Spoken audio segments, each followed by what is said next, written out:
किसी ने बड़े कमाल की बात कही है कि कैलेंडर तारीखें बदलता रहता है, पर एक तारीख ऐसी भी आती है जो कैलेंडर को बदल देती है। अच्छे कर्म करते रहिए, सब्र रखिए, सब्र का फल मीठा होता है। ये वक्त भी गुजर जाएगा। एक छोटी सी कहानी। एक गुरुदेव ने अपने शिष्यों से कहा कि आज से आपको सब में ईश्वर का दर्शन करना है, हर जीव मात्र में परमात्मा को देखना है। एक शिष्य ने खड़े होकर कहा, गुरुदेव आपकी बात सिरोधार्य करता हूं, आज से जीव मात्र में मैं ईश्वर का दर्शन करूंगा।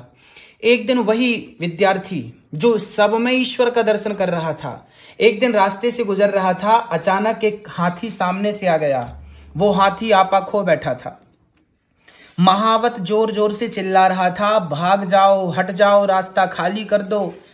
हाथी आपा खो बैठा है। सारे लोग हट गए, पर ये हटा नहीं, खड़ा रहा। इसे लगा गुरुदेव ने कहा था कि हरि ईश्वर सर्वत्र है, सब में भगवान है, तो इस हाथी में भी भगवान होंगे, और हाथी में यदि भगवान है तो क्या भगवान मुझे कभी मारेंगे?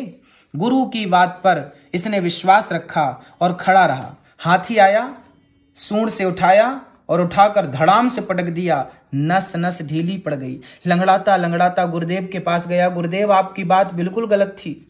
गुरुदेव ने कहा, कौन सी बात गलत थी? आपने कहा था कि सब में भगवान है। यदि भगवान सब में थे तो उस हाथी ने मुझे पछाड़ क्यों दिया? क्योंकि मैंने तो उसे भगवान के रूप में देखा था, वो भी तो भगवान था। तब गुरुदेव ने कहा, बेटा हाथी के ऊपर कोई बैठा था? हाँ गुरुदेव बैठा था, महावत। गुरुजी ने कहा, वो तुझे कुछ कह रहा था? हाँ हाँ गुरुजी कह रहा था, हट जाओ, रास्ता खाली कर दो। गुरुदेव ने कहा, फिर तूने उस महावत की बात क्यों नहीं सुनी? तूने हाथी को तो भगवान मान लिया, पर हाथी के ऊपर जो बैठा था क्या वो भगवान नहीं था? यदि सब में ईश्वर है तो हाथी के ऊपर जो महावत बैठा था वो भी ईश्वर था, और वो जो कह रहा था वो ईश्वर की वाणी थी। वो कह रहा था कि हट जाओ, रास्ता खाली कर दो, हाथी बिगड़ गया है, आपा खो बैठा है। आपने एक भगवान की बात तो मान ली, पर दूसरे भगवान की बात नहीं मानी, इसलिए एक भगवान ने उठाकर, जब आपने एक भगवान की बात नहीं मानी तो दूसरे भगवान ने उठाकर, हाथी रूपी भगवान ने उठाकर पछाड़ दिया। ये छोटी सी कहानी हमें सिखाती है कि वो हाथी कौन है। आज कोरोना वायरस हम सभी को अपनी चपेट में ले रहा है। बड़े से बड़े देश घुटने टेक चुके हैं। ये हाथी जो आपा खो बैठा है, बढ़ रहा है पब्लिक की ओर, अपनी चपेट में लेने की ओर। ये वही संक्रमण है, ये वही महामारी हाथी बनकर आई है जो हम सबको अपनी चपेट में लेना चाहती है। पर उसके ऊपर एक महावत बैठा चिल्ला रहा है, हट जाओ, रास्ता खाली कर दो। वो प्रधानमंत्री नरेंद्र मोदी जी हैं, जो सबसे निवेदन कर रहे हैं कि हट जाओ, अपने अपने घरों में रहो, सुरक्षित रहो, घरों में रहो, सुरक्षित रहो। भगवान डायरेक्ट कभी नहीं आते, किसी ना किसी रूप में आकर के वो हमें चेतावनी देते हैं कि किस में आपका हित है, किस में आपका कल्याण है। अभी हमारे देश के प्रधानमंत्री जी बार बार निवेदन कर रहे हैं कि अपने घरों में रहें, सुरक्षित रहें। ये ईश्वर की बात है, ये ईश्वर का कथन है, ये ईश्वर का आदेश है कि आप सभी अपने अपने घरों में रहें। आपके गुरुदेव भी यही आदेश दे रहे हैं, आपके भगवान भी यही कह रहे हैं कि इस मुसीबत के वक्त में अपने घरों में रहकर अपनी जान बचाएं। यही ईश्वर का आदेश है और यही आदेश हम सभी को पालन करना है।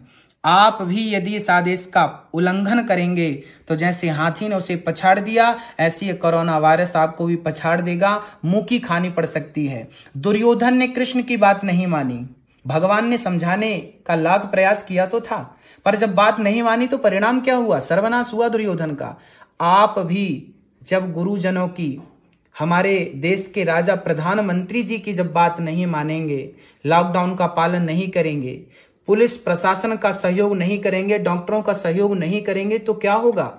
ये डॉक्टर ईश्वर के रूप में है, ये हमारे देश के जवान ईश्वर के रूप में है, और ये आदेश जो दिया जा रहा है, घर पे रहो, ये परमात्मा का आदेश है। इसे मानिए और घर पे रहिए, सुरक्षित रहिए। नहीं मानेंगे तो दुर्योधन ने भी कृष्ण की बात ठुकराई थी, परिणाम सबके सामने है, एक भी जिंदा नहीं बचा 100 में से। नहीं मानी थी बात दुर्योधन ने, परिणाम सब जानते हैं। रावण को बहुत समझाया गया था, सबने समझाया था, राम ने समझाया, हनुमान जी ने समझाया, अंगद जी ने जाकर समझाया, मंदोदरी ने समझाया, विभीषण ने समझाया, नहीं माना, परिणाम सर्वनाश हुआ। राम जी का संदेशा लेके हनुमान जी ही तो गए थे रावण को समझाने के लिए। तो आज आपको जो भी समझा रहा है कि घर पे रहिए, ये ईश्वर का संदेश है। घर पे रह के नारायण नारायण का जाप करिए, भगवान का चिंतन करिए, इसी से हमारा और आपका कल्याण है। जय श्री कृष्णा, राधे राधे।